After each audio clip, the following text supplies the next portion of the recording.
नमस्कार। जीडीपी क्या ट्रैक पर है ग्रोथ, हमारी खास पेशकश में आपका स्वागत है। तो क्वार्टर 3 के जीडीपी नंबर्स आ गए हैं और क्वार्टर 3 में जीडीपी 6.2% पर निकल कर आई है। अनुमान जरूर 6.3% का था, लेकिन 6.2% पर एक रिलीफ के साथ जीडीपी आई है, जहां पिछले 2 क्वार्टर में हमने देखा कि जीडीपी की रफ्तार काफ़ी पिछड़ी और धीमी थी, जहां से चिंताएं पैदा हो रही थी। तो क्या ये 6.2% क्वार्टर 3 में आपके लिए एक राहत की बात है? क्या यहाँ से एक बेहतर आर्थिक रफ्तार हमें देखने को मिलेगी? क्या यहाँ से अर्थव्यवस्था के साथ जो समस्याएं, जो धीमापन है, वो एक हद तक ठीक होता हुआ, बेहतर होता हुआ नजर आएगा? चौथे क्वार्टर के लिए क्या एस्टिमेट कर सकते हैं और साल भर के लिए, वित्त वर्ष 2025 के लिए जीडीपी के नंबर्स का क्या अनुमान होगा? इसका भारतीय अर्थव्यवस्था पर क्या असर पड़ेगा, बाजार पे क्या असर पड़ेगा, आपके और हमारे जीवन पर क्या असर पड़ेगा, यही सारी बातें आज हम करेंगे। तो चलिए कार्यक्रम की शुरुआत करते हैं। हमारे साथ कार्यक्रम में शामिल हो रही हैं इकरा की chief economist Aditi Nayar, market expert Sunil Subramaniam और वरिष्ठ आर्थिक पत्रकार शुभमय भट्टाचार्य। आप सभी का बहुत बहुत स्वागत है। अदिति, आपसे ही तो 6.2% क्या माने कि पिछले 2 क्वार्टर्स में जो नंबर हमें देखने को मिल रहे थे उसके मुकाबले ये एक रिलीफ है? रिलीफ तो है। हमारा अनुमान 6.4% था, तो अनुमान से हल्का सा कम आया है। साथ ही साथ Q1 और Q2 के ग्रोथ के प्रिंट्स भी थोड़े रिवाइज हुए हैं। तो जो मेरे कहने का मतलब है, Q1 से जो कंपैरिजन में Q3 का ग्रोथ है वो हल्का सा ही कम है। सो इन दैट सेंस नंबर इतना बुरा भी नहीं है। लेकिन पूरे साल का जो एस्टिमेट, सेकंड एडवांस एस्टिमेट आज एनएसओ ने दिया है, वो थोड़ा सा ऑप्टिमिस्टिक लग रहा है। इतना बड़ा अपटिक ग्रोथ में Q4 में जो अभी के ग्लोबल हालात हैं, जिस तरह से टैरिफ्स की अनसर्टेनिटी है, मुझे नहीं लग रहा कि 7% इतना ज्यादा तेजी से ग्रोथ Q4 में क्रॉस कर पाएगी। तो पूरे साल का अनुमान हमें लगता है 6.3 के आसपास होगा।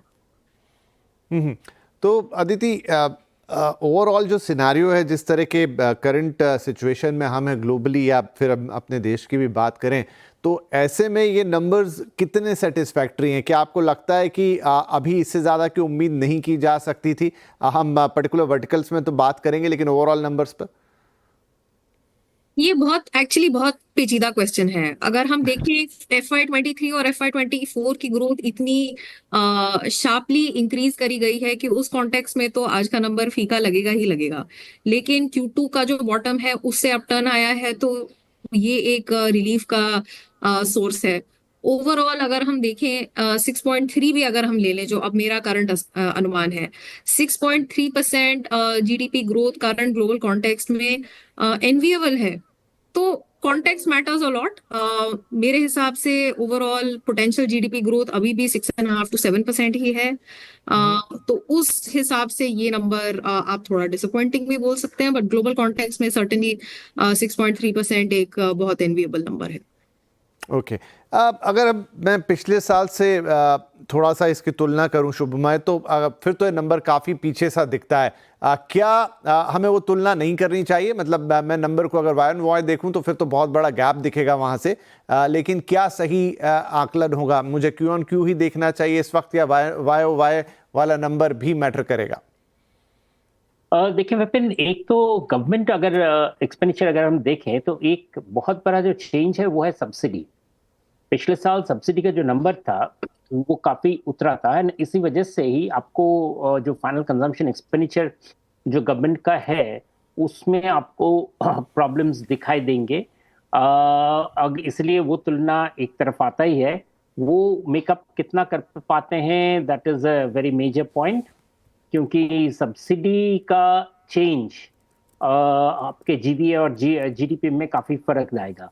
तो दैट वो तुलना जरूर आता है। लेकिन ऑन द पॉजिटिव साइड अगर मैं देखूं तो प्राइवेट फाइनल कंजम्पशन एक्सपेंडिचर जो है दैट उसकी जो रिकवरी है वो बरकरार है, वो मुझे अच्छा लग रहा है। हालांकि ये काफी जिसे कहते हैं अभी भी we are not out of the woods, but still private final consumption expenditure में क्लियरली एक जंप है, जो मैं ये पूरे डेटा में I would take that is the most positive, because Indian economy के अंदर में डोमेस्टिक डिमांड की कंडीशंस का क्या हालत है उसकी जिक्र इस जीडीपी से, उसकी तुलना, उसकी आलोचना सबसे ज्यादा होगी इन नंबर्स के बाद।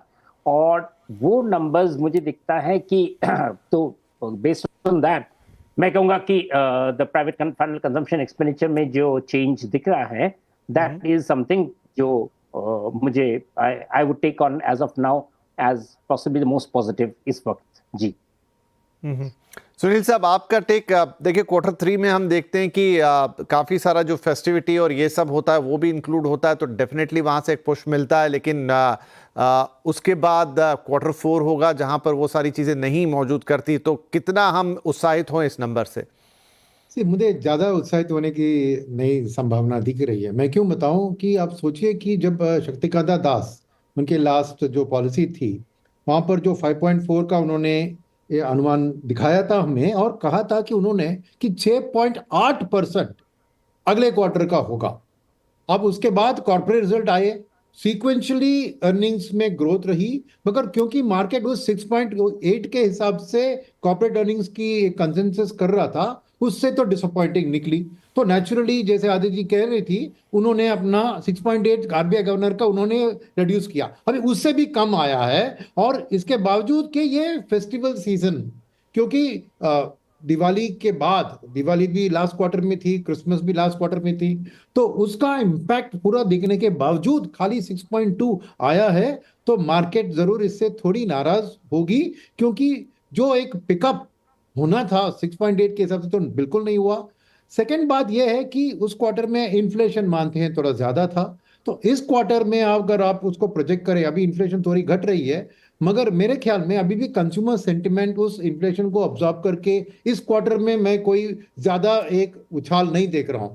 तो मैं आदित्य से सहमत हूं कि इस साल की जो ग्रोथ के जो अनुमान 7% की किया गया था वो तो बिल्कुल नहीं होगा, और उनके जो नंबर है उसके करीब ही आएगा। मगर मुझे मार्केट के बारे में देखें तो मार्केट ऑलवेज फ्यूचर के बारे में सोचता है। अब अगले क्वार्टर की बात करें तो इस क्वार्टर की जो एक खास चीज आपने देखा, जो क्वार्टर के नंबर है, एग्रीकल्चर की ग्रोथ सीक्वेंशियली बहुत बढ़िया रही है। वो अच्छी खबर है, क्योंकि अच्छी हार्वेस्ट की इंपैक्ट, तो उसके कारण जो रूरल में ऑलरेडी डिमांड का पिकअप हो रहा है वो सस्टेन हो सकता है। और अभी रबी क्रॉप का भी आउटपुट आ जाएगा, तो शायद उसके कारण इन्फ्लेशन भी घट सकती है, और सेकंड, रूरल डिमांड भी पिकअप हो सकती है। तीसरा है ये जो बजट में 1 लाख करोड़ का टैक्स के छूट दिया गया था, उसका इंपैक्ट अगले साल में ही दिखेगा ना, वो अगले साल वाली बजट है ना, तो नेचुरली वो पैसा हाथ में, लोगों के हाथ में महसूस होगा अप्रैल से।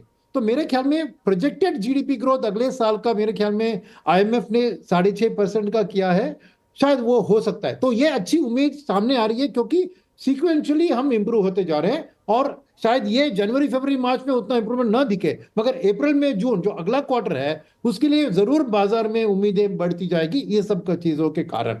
तो मैं ये एक मिक्स्ड रिजल्ट कहूंगा उसके हिसाब से, कि उम्मीद से कम, मगर फिर भी थोड़ी बहुत जो लाइन, जैसे उन्होंने कहा प्राइवेट कंजम्पशन का ग्रोथ है, एग्रीकल्चर में भी ग्रोथ है, तो उस हिसाब से शायद फ्यूचर के लिए इससे एक अच्छा फाउंडेशन बन रहा है।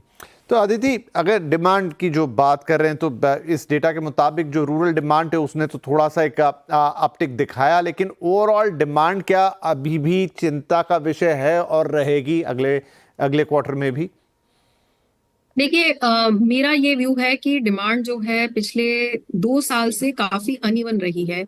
एक फेज था जहां अर्बन डिमांड काफी पॉजिटिव थी और रूरल में 2023 की मॉनसून इतनी अच्छी नहीं थी, उस वजह से रूरल डिमांड थोड़ी धीमी थी। 2024 की मॉनसून अच्छे होने के बाद रूरल डिमांड का हमारा एक्सपेक्टेशन अब काफी इंप्रूव हो गया है। रिजर्वोयर लेवल्स भी काफी हेल्दी हैं, तो उससे आगे जाके भी रूरल डिमांड स्टेडी रहेगी। अर्बन डिमांड में हाई इनकम हाउस होल्ड की डिमांड काफी स्ट्रांग है, लेकिन मिडिल और लो इनकम हाउस होल्ड जो है वहां पे इन्फ्लेशन का ज्यादा इम्पैक्ट आया है। तो अब आगे जाके रूरल हमें लगता है एक अच्छे ट्रेंड पे रहेगा। अर्बन में जो सेगमेंट में प्रॉब्लम थी डिमांड की इन्फ्लेशन की वजह से, वहां पे 2-3 पॉजिटिव चीजें ये हैं कि एक तो आपका इन्फ्लेशन थोड़ा जो लग रहा है कंट्रोल में आने से, एक रेट कट तो हो चुका है, एक और रेट कट अप्रैल में काफी सर्टन लग रहा है, और इसका इम्पैक्ट ईएमआई में तो आ ही जाएगा। चाहे डिपॉजिट रेट्स में ट्रांसमिशन लेट हो और उससे फ्रेश बोरोइंग में जो ट्रांसमिशन होता है वो लेट हो, लेकिन जो एग्जिस्टिंग ईएमआईज है वो नीचे आनी शुरू हो जाएंगी। और दूसरी बात, जो tax cut government of India ने किया है वो काफी वेल टारगेटेड है, क्योंकि यही सेगमेंट है अर्बन सैलरीड जो नए एंट्रेंट्स हैं फॉर्मल वर्कफोर्स में, जो सबसे ज्यादा बेनिफिट उठाएंगे टैक्स रिलीफ का। तो मेरे हिसाब से अर्बन जो कंजम्पशन है वो भी थोड़ी आगे जाके इम्प्रूव होनी चाहिए। ठीक है, तो शुभमय अभी नंबर वाइज अगर हम चलें तो मैन्युफैक्चरिंग 2.1 से बढ़ के 3.5 हुआ, कंस्ट्रक्शन में भी कंस्ट्रक्शन थोड़ा सा डिग्रोथ दिखा रहा है, एग्री ग्रोथ में भी थोड़ा सा इम्प्रूवमेंट है, इलेक्ट्रिसिटी एंड ऑल, माइनिंग भी ठीक ठाक इम्प्रूव हुआ है। लेकिन क्या ये इम्प्रूवमेंट सब्सटेंशियल हैं, जितना हम उम्मीद कर रहे थे उतना है, या जितना हमें चाहिए उतना है, या यहाँ थोड़ा और पुश करना पड़ेगा? गवर्नमेंट एक दूसरे साइड से, मतलब आपने टैक्स गिफ्ट दे दिया, आपने थोड़ा सा अभी, जैसे अदिति भी कह रही थी कि हम देखेंगे कि EMI कम होना शुरू होंगे तो थोड़ा सा वहाँ पर एक सेंटिमेंटल चेंज आएगा, बट जो ऑन द ग्राउंड ये नंबर्स हैं ये अभी भी वीक हैं। Vipin ji, on a very tangential note, मुझे एक थोड़ा सा एक अनकंफर्टेबल लग रहा था जो कि RBI के जो डेटा थे, जो एस्टिमेट था 6.8 वगैरह, उसके हिसाब से मुझे लग रहा था कि कहीं ऐसा ना हो कि थर्ड क्वार्टर के नंबर्स, अगर उनको ट्रेंड दिखा है कि अजीब सा जंप आया है, अनएक्सपेक्टेड सॉर्ट ऑफ बॉयंसी, तो मैं फ्रैंकली उस पर मुझे काफी हैरानी ही नहीं, मुझे काफी कंसर्न रहता कि इकोनॉमी के जो एक्चुअल जो मेरी हालत है और जो नंबर्स दिखा रहे हैं उसमें तालमेल नहीं बैठ रहा है। And that creates problems for industry, investor, सबके लिए, कि what is the economy trying to say. मैं 6.2% का जो डेटा है वो देखकर मैं अदिति से सहमत हूं कि ये इस ज्यादा प्रॉब्ली 6.3 6.4% पे हम जाके फाइनली एंड क्लियर खत्म करेंगे। लेकिन मुझे वो प्रॉब्लम नहीं लग रहा है। प्रॉब्लम इनफैक्ट नहीं लग रहा है इसलिए क्योंकि ये सारे डेटा काफी कंसिस्टेंट डेटा आ रहे हैं कि इकोनॉमी डाउनटर्न पे था, उस डाउनटर्न से it is probably turning up, and it's possibly turning up in a sustain way, कि जहां जहां पे हम टर्निंग अप की जो डेटा देखेंगे, जैसे टैक्स डेटा, जैसे कंजम्पशन डेटा, जिन पे there was a turn around पहले क्वार्टर में दिख रहा था, वो कंसिस्टेंटली उसी तरह से मूव अप कर रहे हैं। तो यानी कि ओवरऑल डेटा में एक डेटा इंटेग्रिटी है। ये बहुत बड़ी चीज है, क्योंकि इन द टाइम ऑफ जिसे कहते हैं इकोनॉमिक अनसर्टेनिटी, एक डेटा में अगर एस्टिमेट्स में अगर क्लैरिटी ना रहे ना, तो वो काफी ज्यादा प्रॉब्लम क्रिएट करता है। इमीडिएट हिसाब से वो दिखेगा कि जैसे as if it's we are past the hump, then suddenly वो करेक्शंस बाद में जब सेकेंड एस्टिमेट्स, फाइनल एस्टिमेट्स आएंगे, उस एस्टिमेट्स में देयर विल बी करेक्शंस। कुल मिलाकर वो इंडस्ट्री के लिए, किसी भी सेक्टर के लिए वो कंफर्टेबल नहीं रहता है। इसलिए वाइल जो रियल जैसे GVA का फिगर्स हैं, कंजम्पशन के जो फिगर्स हैं, इस फिगर्स में मैं अभी मतलब काफी डिटेल में देख रहा था कि इनमें जैसे ब्रेक इन ट्रेंड तो कहीं नजर नहीं आ रहा है। And frankly break in trend नजर नहीं आ रहा है, ये मुझे सेटिस्फैक्शन देता है कि ये चीज अच्छा है। दैट मीन्स इकोनॉमी में जो प्रेशर्स हैं ग्लोबली वो बरकरार है, एंड वो रहेंगे ही अभी। In fact Trump impact is just not yet started to play out. उसके क्या इम्पैक्ट होंगे हमें अभी आगे चलकर that will be factored in. तो वो तो एक बहुत बड़ा शॉक है, लाइक एन ऑयल शॉक जो पहले होता था, it's like the Trump shock. In fact वही आएंगे। जी, वही एक सवाल मैं सुनील जी से पूछना चाह रहा था कि ये जो ट्रम्प फैक्टर है, the way he is behaving, या रोज वो टैरिफ की चीज़ें लगाना नहीं लगाना अलग बात, लेकिन जिस तरह का इम्पैक्ट या जिस तरीके का एक साइकोलॉजिकल इम्पैक्ट वो पूरा मार्केट और अदर सिचुएशन में पैदा कर रहे हैं, क्या वो चीज़ें नंबर्स में भी रिफ्लेक्ट होंगी आगे जाके? देखिए, ट्रम्प मार्केट में अनसर्टेनिटी क्रिएट कर रहा है, इकोनॉमी में नहीं। क्यों मैं बता रहा हूँ कि ट्रम्प की जो भी चीज आप कह रहे हैं ना in terms of tariff, India का शेयर ऑफ वर्ल्ड एक्सपोर्ट्स 1.9% है। खास करके वो मैन्युफैक्चरिंग में 1% है और सर्विसेज में थोड़ा ज्यादा है। तो हमारे ऊपर इतना असर नहीं पड़ेगा इकोनॉमी में जितना बाकी देश, जैसे चाइना का 13% शेयर है वर्ल्ड के एक्सपोर्ट्स पे।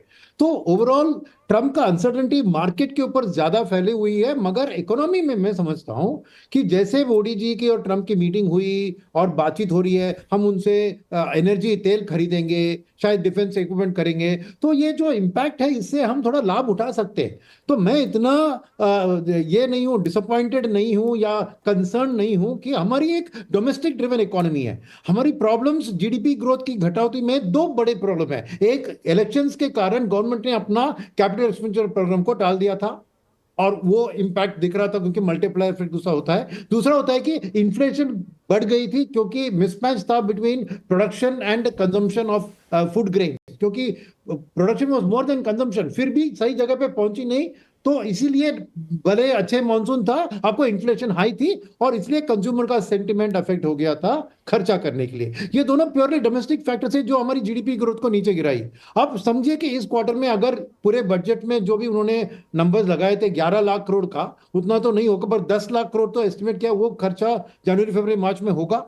तो गवर्नमेंट की चर्चा होगी और अगले साल में भी उन्होंने सेम फ्लैट ग्रोथ प्रोजेक्ट किया है। तो वो कैपेक्स का एक्सपेंडिचर अगर गवर्नमेंट फ्रंट एंड करती है और अप्रैल से ही अपना नए साल की कैपेक्स की प्रोग्राम शुरू करती है और यहाँ पे इन्फ्लेशन अगर घटती है क्योंकि अच्छी रबी क्रॉप भी है, तो ऑटोमेटिकली डोमेस्टिक कंजम्पशन भी थोड़ा पिकअप होगा। और ये समर के वक्त में अब कंज्यूमर ड्यूरेबल्स, एयर कंडीशनर्स, वैसी चीजों की भी बढ़ पाएगी। तो मेरा राइट। ट्रम्प का इंपैक्ट हमारे इकोनॉमी पर इतना नहीं जितना मार्केट के ऊपर है, और डेफिनेटली वो मार्केट का अनसर्टेनिटी कंटिन्यू रहेगा। तो इसलिए इकोनॉमी इंप्रूविंग ट्रेंड में है और मार्केट गिरने का ट्रेंड में है। ये दोनों अलग दिशा में जा रहे हैं। जी, ठीक है। चलिए इसी नोट पर एक छोटा ब्रेक ले लेते हैं, लेकिन ब्रेक के बाद बात करेंगे कि कैसे फिर वो कंजम्पशन की रफ्तार बढ़ेगी, इकोनॉमी के सामने इस समय क्या रियल चैलेंजेस है और क्या कोई उनका हाल फिलहाल में उपाय है या हमें ऐसे ही चलना होगा, क्योंकि बहुत सारी चीज़ें कंट्रोल में है भी नहीं। एक छोटा ब्रेक के बाद ये 2-3 अहम मुद्दे, अहम सवाल।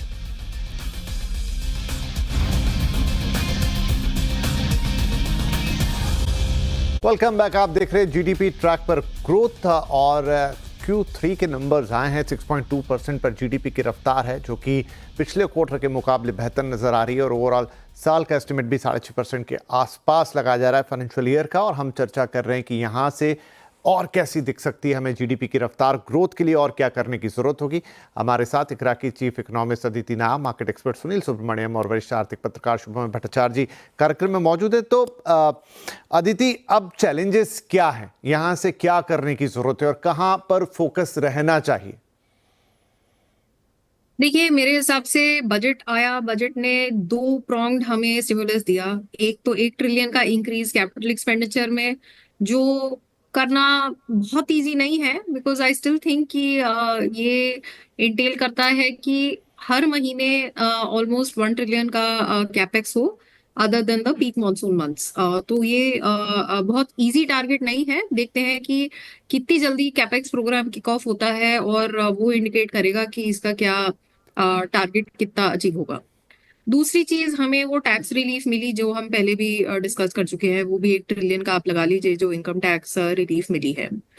रेट कट साइकिल शुरू हो गया है। अप्रैल का कट हमें काफी सर्टन लग रहा है, उसके बाद जून या अगस्त में एक और कट आएगा कि नहीं आएगा, ये इंडिकेशन हमें बेहतर तभी समझ आएगी जब 3 महीने बाद हमें Q4 का जीडीपी ग्रोथ डेटा मिलेगा। तो वो कहाँ आएगा? गवर्नमेंट के एनएसओ के इम्प्लिसिट 7.6% के आसपास, या फिर जो मुझे लग रहा है कि 6.5 से 6.9% के आसपास। काफी फर्क इम्प्लीकेशन होगा एडिशनल रेट कट्स के लिए। से ग्लोबल एनवायरनमेंट अभी कम से कम और 3 से 6 महीने अनसर्टन चलेगी। सुनील जी करेक्ट है दैट हमारा ग्लोबल एक्सपोर्ट्स में शेयर इतना बड़ा नहीं है, लेकिन अगर और एक्सपोर्ट्स अमेरिकन मार्केट्स तक नहीं पहुंच पाएंगे और प्राइसेस उनकी गिरेंगी, तो हो सकता है हमारे यहाँ इंपोर्ट सब्स्टिट्यूशन हो जाए और इंपोर्ट्स हमारे डोमेस्टिक मैन्युफैक्चरिंग को और थोड़ा धीमा कर दें। तो ये एक फैक्टर है जो हमें डोमेस्टिक इकोनॉमी को इम्पैक्ट करेगा। और दूसरा, इस ग्लोबल अनसर्टेनिटी में मुझे लगता है कि प्राइवेट सेक्टर के कैपेक्स प्लान्स थोड़ा और डीले हो जाएंगे। तो ये एक और फैक्टर रहेगा जो H1 के ग्रोथ ट्रेंड्स को शायद थोड़ा सा धीमा करे। उसके आगे पे रिवीजन कमीशन ऑलरेडी सेटअप हो गई है।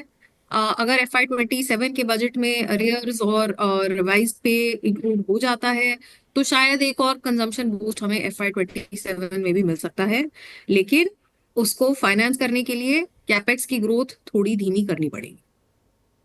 ओके, ठीक है सुनील साहब, हालांकि आपने कहा कि मार्केट और इकोनॉमी ऐसे सीधे कोरिलेट हम नहीं करेंगे और ना ही उस तरह के इम्पैक्ट देखने को मिलेंगे, लेकिन फिर भी मार्केट क्या देखना चाहेगा यहाँ से? देखिए, मार्केट में मैं पहली और एक बाद में थोड़ा एक मैं डिफरेंस ऑफ ओपिनियन आदित्य से करूंगा इस क्वार्टर के जीडीपी के नंबर में। उस दो चीजें उसमें पीछे, एक मैंने ऑलरेडी जो मेंशन किया कि मैं गवर्नमेंट को इस क्वार्टर में ही जनवरी फरवरी मार्च में ही कैपेक्स का स्टेप अप, क्योंकि जो बजट किया था उसको यूज करना है 10 लाख करोड़, 11 नहीं तो 10। अगर सेकेंड महाकुंभ का इम्पैक्ट, अब कई जगह कई नंबर्स होते हैं, बट 1% जीडीपी ग्रोथ महाकुंभ के कारण, अगर महाकुंभ के नंबर्स देखें तो जरूर उत्तर प्रदेश की जीडीपी, मगर वो देश की जीडीपी भी आ सकती है। तो मेरे ख्याल में ये शायद जो गवर्नमेंट अनुमान लगा रही है 7% के आसपास इस क्वार्टर का आ सकता है। अगर वो आ गया नो तो वो मार्केट को एक उछाल दिलवा सकता है, क्योंकि वो भी एक Q sequentially improving GDP growth होगी।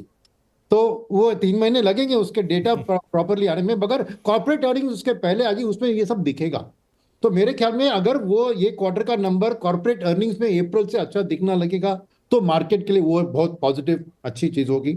सेकंड बात मैं कहूंगा कि मार्केट क्या देखना चाहती है ना, मार्केट ये देखना चाहती है कि कैसे इंडिया इस ट्रम्प के अनसर्टन माहौल में, क्योंकि अप्रैल से रेसिप्रोकल टैरिफ की बात हो रही है, कैसे उससे हम निकल पाते हैं, कैसे हम कुछ ना कुछ जुगाड़, आप कह दीजिए कि हम यूएस से कुछ खरीदारी करेंगे ताकि वो उतना रेसिप्रोकल नहीं लगाए, ऐसी कुछ बात करके अगर कुछ पॉजिटिव सिग्नल्स आ गई ना तो वो मार्केट के लिए बहुत अच्छी होगी। तो पहली चीज है कैसे हम एक डिप्लोमेटिक लेवल पे यूएस के साथ हम डील करते, ये अनसर्टेनिटी से कुछ फायदा उठाने की कोशिश करते। अल्टीमेटली एक चीज याद रखिए, अब यूएस का per capita in GDP 80,000 crore 80,000 है पर कैपिटा, चाइना 13 है, हमारा 3,000 से कम है। तो यूएस को अगर सस्ते में प्रोडक्ट्स चाहिए शॉर्ट टर्म में, तब तक यूएस मागा यानी मेक अमेरिका ग्रेट अगेन में अमेरिकन मैन्युफैक्चरिंग रिवाइव होता है, तब तक कहीं ना कहीं उनको खरीदना होगा ना। इसलिए मेरी थोड़ी एक पॉजिटिव आउटलुक है उसमें कि चाइना में टैरिफ लग के जो भी अपॉर्चुनिटी हो सकती है उससे हम फायदा अगर उठा पाए तो मार्केट के लिए वो खुशी खबर। थर्ड, अगेन अदिति से मैं थोड़ी डिफरेंस ओपिनियन, वो कह रही है कि अगर इंपोर्ट के प्राइसेस टैरिफ के कारण घट गए और इंडिया में कुछ इंपैक्ट, मगर मेरे ख्याल में इंडिया क्या करेगा कि हम import duty non US imports पे लगाएंगे, सो दैट चाइना का डंपिंग इधर नहीं आता है, तो उसको हम डोमेस्टिक इंडस्ट्री को प्रोटेक्ट करेंगे और यूएस की एक्सपोर्ट्स के लिए कुछ रास्ता ढूंढ निकलेंगे। तो में एक पॉजिटिव अप्रोच अगर इन सब चीजों में दिखी वो काफी है मार्केट के लिए एक। और फाइनली मार्केट में क्या देखना चाह रही है ना, सिंपल सी बात है कि जैसे देखिए आरबीआई को हाथ मिला के सपोर्ट देना है गवर्नमेंट को, जैसे उन्होंने रेट कर दिया और आदित्य कह रही कि अगली रेट कट भी कायम है जी जी के साथ। आरबीआई ने अभी एनबीएफसी का जो रिस्क ये वेटेज था उसको भी हटा दिया, तो एनबीएफसी उसको भी फंड्स बैंक से फ्लो करेंगे और उसके साथ लिक्विडिटी इन्फ्यूजन भी भयंकर कर रही है आरबीआई। मानते हैं कि डॉलर को फाइट करने के लिए उसने ही लिक्विडिटी निकाला तो उसको सेटल करिए, मगर ट्रांसमिशन ऑफ रेट्स के लिए लिक्विडिटी कंफर्टेबल होना बहुत जरूरी है। तो मेरे ख्याल में अब आरबीआई के हाथ में है कैसे वो गवर्नमेंट को जो टैक्स गिवअवेज है और जो खर्चा है उसको कैसे सपोर्ट करके इकोनॉमी, अगर वो आरबीआई से पॉजिटिव सिग्नल निकल आए तो मार्केट बहुत अच्छी खबर। तो क्विकली, क्योंकि बहुत कम अब समय मेरे पास रह गया, शुभमय आपका टेक, आरबीआई के पास बहुत सारे चैलेंजेस है, रुपए को संभालना है, महंगाई, ग्रोथ, एवरीथिंग, फिर अब यहाँ किस तरह का रुख हम देखेंगे? आरबीआई को लिक्विडिटी जो एक्सपैंड करने वाली जो बात है that will be the biggest challenge, और वो किस तरीके से वो लिक्विडिटी मार्केट में रख सकते हैं, that is the biggest challenge. But एक चीज की तरफ विपिन मैं आपका ध्यान आकर्षित करूंगा, वो ये है कि गवर्नमेंट का जो डेटा होता है फोर्थ क्वार्टर का वो कहीं ज्यादा रिलायबल होता है देन द थर्ड क्वार्टर या सेकंड क्वार्टर का। ये हिस्टोरिकली इंडिया का टेंडेंसीज है और इसीलिए आज अनंत नागेश्वरन जी ने भी वही कहा है कि when we get more data the numbers will come up. This actually is surprisingly एक sort of a stimulus.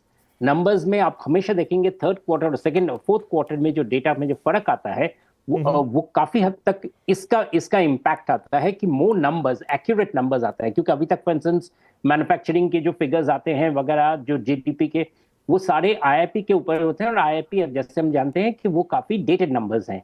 Similarly inflation, ये बहुत सारे जो सेक्टर्स, गवर्नमेंट एक्सपेंडिचर के जो फिगर्स हैं वो आपको मिलेंगे फोर्थ क्वार्टर में, तो वो अपने आप पे एक बाउंस आपको मिलेगा। मैं नहीं सोचता हूँ कि गवर्नमेंट के ये प्राइवेट सेक्टर के इन्वेस्टमेंट प्लान्स में ज्यादा कुछ फर्क आएंगे, इतना शॉर्ट पीरियड में वो फर्क नहीं आता है। But the big change will be government expenditure, खासकर स्टेट गवर्नमेंट एक्सपेंडिचर आप देखेंगे फोर्थ क्वार्टर में बहुत ज्यादा रहता है, और वही होता है सबसे ज्यादा स्टिमुलस फोर्थ क्वार्टर में गवर्नमेंट की तरफ से, क्योंकि गवर्नमेंट माने हम स्टेट और सेंट्रल गवर्नमेंट बोलते हैं, स्टेट गवर्नमेंट का आप देखेंगे मैक्सिमम इम्पैक्ट। जी ठीक है, तो यहाँ पे क्योंकि मेरा समय बिल्कुल समाप्ति हो गया, तो शुभम जैसा कह रहे हैं कि फोर्थ क्वार्टर में बहुत कुछ होगा इन टर्म्स ऑफ नंबर, जो चर्निंग होती है उसमें काफी कुछ अलग होके आता है, लेकिन क्या चैलेंजेस है हमारे सामने, क्या चीज़ अर्थव्यवस्था के लिए चाहिए जो ग्रोथ को पुश करेगी, और इंपॉर्टेंट कि इतना अनसर्टेन टाइम, चाहे ग्लोबल लेवल पे देखें चाहे डोमेस्टिक, बहुत सारी चीज़ें मौसम से लेकर तो अर्थव्यवस्थाएं और राजनीति सब कुछ अपना अपना प्रभाव छोड़ रहे हैं। ऐसे में एक बड़ा चैलेंज होगा, लेकिन एस्टिमेट 6.5% का फोर्थ क्वार्टर के लिए, और देखते हैं कि क्या चीज़ें निकल कर आती। फिर बैठेंगे, फिर बात करेंगे, लेकिन फिलहाल के लिए आप तीनों महानुभावों का इस कार्यक्रम में शामिल होने के लिए बहुत बहुत शुक्रिया। नमस्कार।